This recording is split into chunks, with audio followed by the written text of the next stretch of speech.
Okay. So what makes you think that this one cannot lose? It's not me thinking. The point no, here is... don't give a platform. Don't even give credit to that kind of talk. The point here that is the kind of a talk that if you're in an army and within your ranks, you have people talking like that, you take a gun and shoot them. The point because here... they are trying, what you are trying to do is subconsciously, you are trying to demoralize the troops.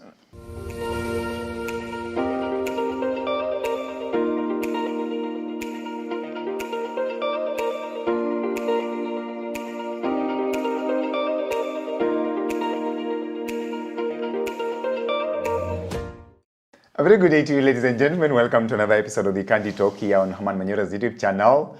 My name is Evan Kenyan. I'm glad to have you on board on this particular interesting episode of the Candy Talk, the first of its kind in the year 2025. And of course, as usual, I'm here with Wakili Willis Otieno. Wakili, how are you? I'm fine, thank you. Happy New Year, so they say. Happy New Year to you and to our viewers. And to our viewers as well. We are in yet another year, and we are actually more expectant as Kenyans of maybe a positive change. I wonder whether you're also expectant on this. Yes, the positive change is Kasongo must go.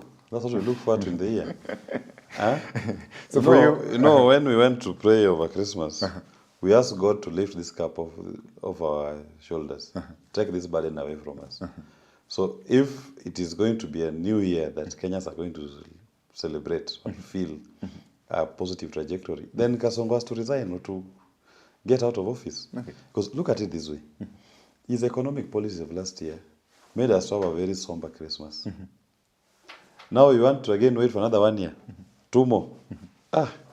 I mean, it's 2025. It is enough. We only have 1 year in between, that is 2026, and then 2027. Anybody who would wish to occupy that particular seat can go to the people and get democratically elected. Last year alone appeared like it was 10 years. 2024 alone was 10 years in one. So he's actually overdone his term, if you ask me. And the people of Kenya are right, because remember this, a public office is a public trust. When you're a president, you are doing this work, you are a trustee. The beneficiaries are the people whom you are leading.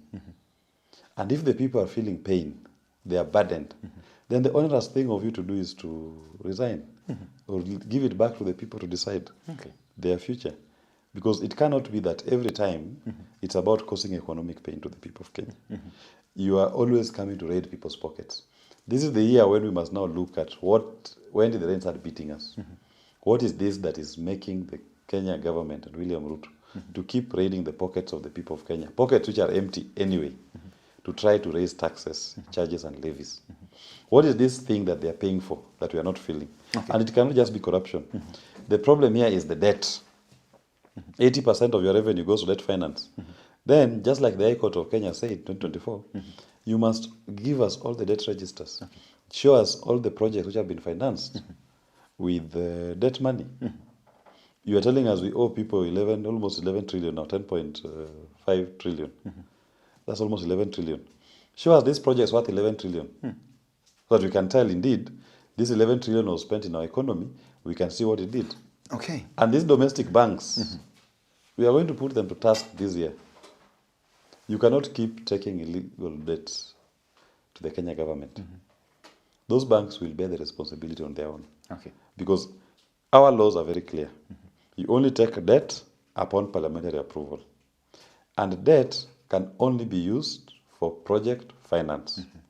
And only the deficit of the budget. How do you have a budget that tells you a deficit is only 300 billion, and then you are going to borrow 1 trillion, and the domestic banks are giving them? What deficit are you covering then? Which project is this 1 trillion going to fund? This is odious debt, and this is the year when we must cut off the chains of slavery. Okay. Talking of that, definitely these are very pertinent issues that must be well canvassed here. But then it seems like the government is preparing for 2027 already, that particular electioneering period.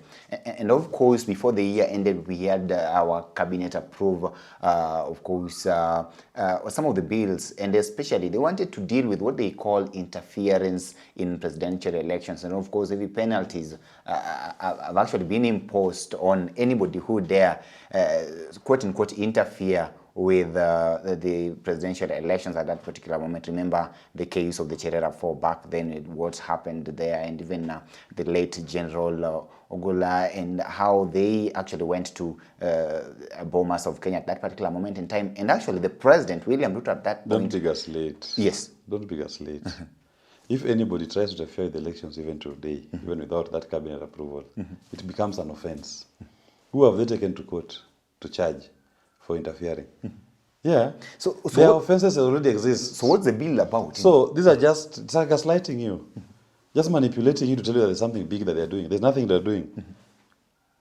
Interfering with the public office, the execution of their duties is an offense.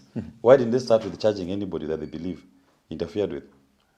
But you know, Kenya Kwanza and William Ruto, they always wanted to discuss mundane issues, sidetrack you from focusing on the core issues. No one cares about 2022, by the way. Kenya has moved on from that chapter. If an offense was committed, we have the penal code and other laws through which those people could have been tried if there was an offense. He never tried any of them. They were never charged by the DPP for any offense. So what is this is now telling us? He is trying to force us to go back to the thinking of 2022. That thinking of 2022 is what Kenyans, many of them who voted for Ruto, are crying over. They hate that day. That's the day which they hate in their lives. Because they brought pain unto themselves while they were retiring Uhuru Kenyatta. Not that Uhuru was any better. He deserved to go. But this one, I think, is the worst president in the history of Kenya. So is that the mischief you are reading from that particular bill? Yeah, if it was genuine, you charge people now. Nothing stops you. Okay. We have the laws. And if you think they interfered with, it's an election offense. Charge them. Do you believe there was some sort of interference? No, I don't believe there was any interference. I mean, if there was interference, it came from Chebukati and the other two. Yeah, it's a commission. A commission is all the commissioners by a majority. These ones that were supported by Supreme Court, that now minority became the majority. That's why I say this thing is all picky ponky. There was nothing they were doing at Bomas. It was a child's game. Okay. And that has been the governance of William Ruto, picky ponky. There's no head or tail. Ana mbele, ana nyuma. Nairobi Karafu. You cannot tell where this is heading to. Okay. And he'll never show you direction. And that is why this is the year ya kuambiana ukweli. And Kenyans are going to assert themselves further on the need for a new Kenya that responds to the wishes of the people. This year is going to be about the people's agenda. It is not about politicians. It's not about leaders. These ones who are pushing Shifsha, and they are being flown to South Africa to treat colds. Yet Mwananchi, the employer, is forced to go to a county hospital that lacks beds, lacks medicines. Doctors and clinical officers and nurses are on strike. Him has been flown to South Africa. No.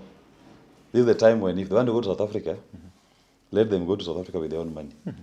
In fact, this is the year that Kenyans should also resolve that this entire political establishment, we must cut it out. Okay. We start the year afresh. We are 56 million people, for crying out loud. It can't just be that we are being held hostage by less than 1,000 people. There are not that many by there.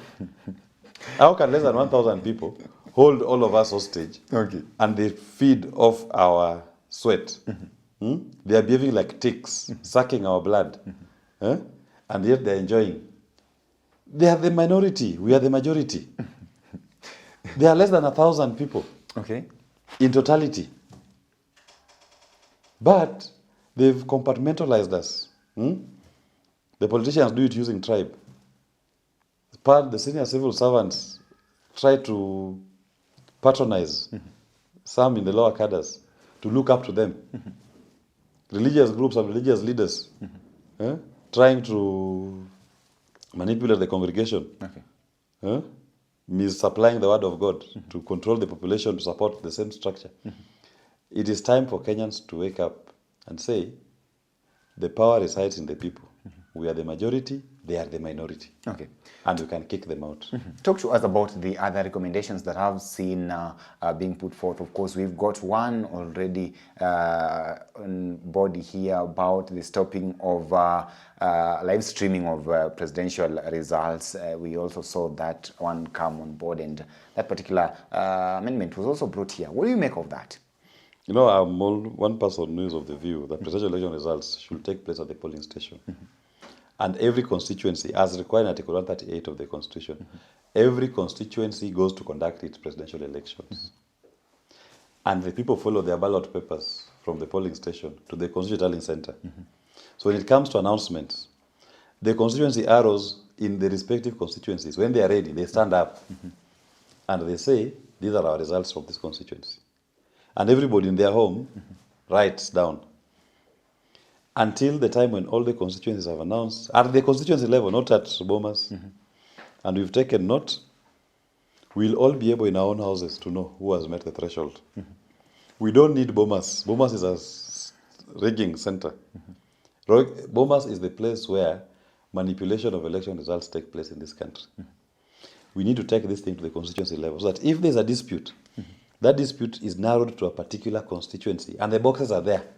We can all demand for those boxes to be opened, for the recount or the retally to be done in that particular constituency. But this Bomas business is where the intelligence manages to have a bird's eye view of everything that has happened and where they need to manipulate the results, and they do it. We don't need Bomas. Did you see the American Election Commission? You know, it met on the 4th of December. Elections were done on the 20th of November.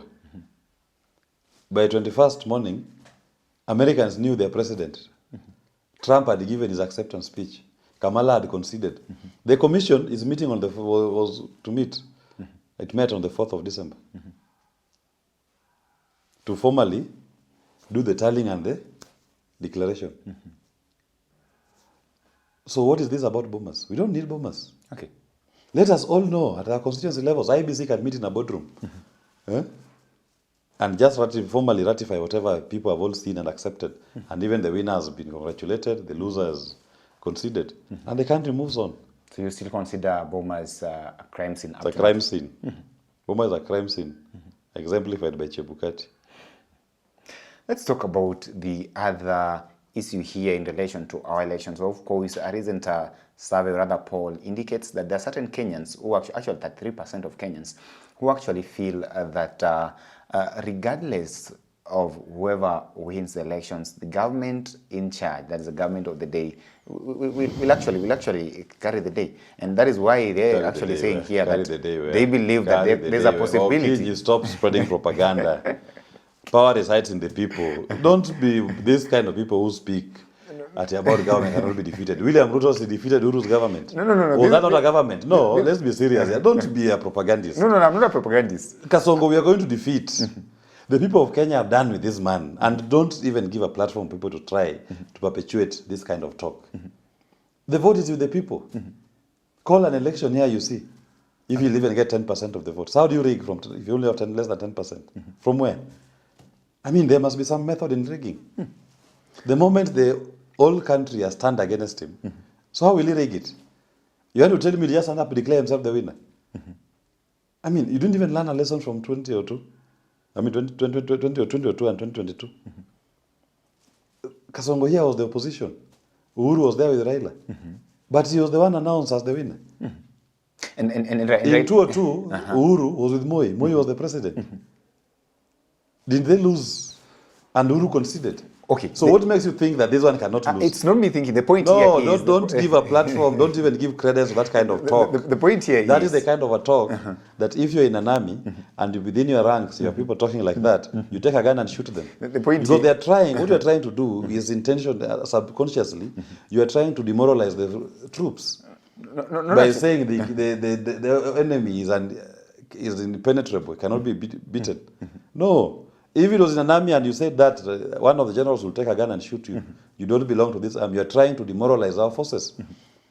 Kenyans must reject that kind of talk. That is a talk that is sponsored by Kasongo to demoralize the forces of the people of Kenya from continuing with the quest to remove Kasongo. Okay. And they will remove him on the ballot or even on the streets. There's nothing about rigging. Rigging where? Rigging from, Okay, from who? this is one of the few countries where we've had presidential elections nullified and people told to go back to the ballot. Actually, at that particular moment in time. So where are you coming with the idea And we've had situations whereby people complain and even go to court on the basis of the elections are not free and fair. What is it that has changed that convinces you that at this particular moment in time, it will be so difficult for anybody who even imagines of... But where is rigging the to do vote? that? Look at William Ruto. Where are the votes? Where? Which people are going to vote for him? Do a map of the country, region by region. Which area does he control? He is facing the greatest rebellion in the Kalenjin backyard, Rift Valley. They're rebelling against him, so which other place? Mount Kenya left long time ago. 57% of his votes came from Mount Kenya. They left long time ago. His own backyard, the Kalenjin backyard, there's serious rebellion there. So where? You want to tell me that because of Northeastern votes he's going to be retained? How many votes are there in Northeastern?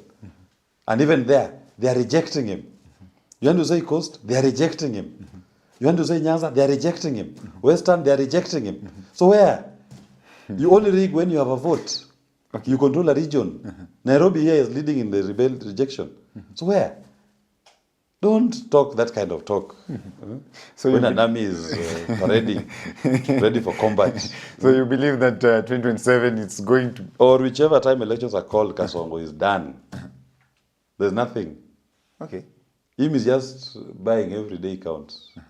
But there's nothing in him. There's no Kenya going to vote for this man. So we wait, we'll see. Let's wait and see. I hope I will not see Wakili at the Supreme Court this time round again, as I'll be at the Supreme Court celebrating the handing over of the presidential certificate. Yeah, to the people's president, duly elected. Talking about that handing over and of course swearing in, bringing in another president, we also saw a bill brought in that actually tries to put in the fact that we do not require the current, or rather the sitting president, to be present at that particular moment in time when, during that transition point when a new president is actually coming in. That was also put in. What's your view on that as well? No. I mean, it's a transition. So in a transition, you must involve both players. You must have the one who is exiting and the one who is coming in. They must all play a role in the transition. So what was that bill all about? So I don't understand why the bill will say that they don't need them. A transition is a transition. You are moving from A to B. So there must be a meet-up point somewhere where there must be interface between the two, the outgoing and the incoming. But what do you expect from Kenya Kwanza? Don't spend too much time discussing nonsense that comes from that cabinet. Focus on the people's agenda, the issues that are important to the people of Kenya. It's the economy, stupid. And that's it. Okay. So therefore you expect President William Ruto to be there in 2027, handing over to your party leader, Jimmy Wanjigi. Yes, he will be there to hand over.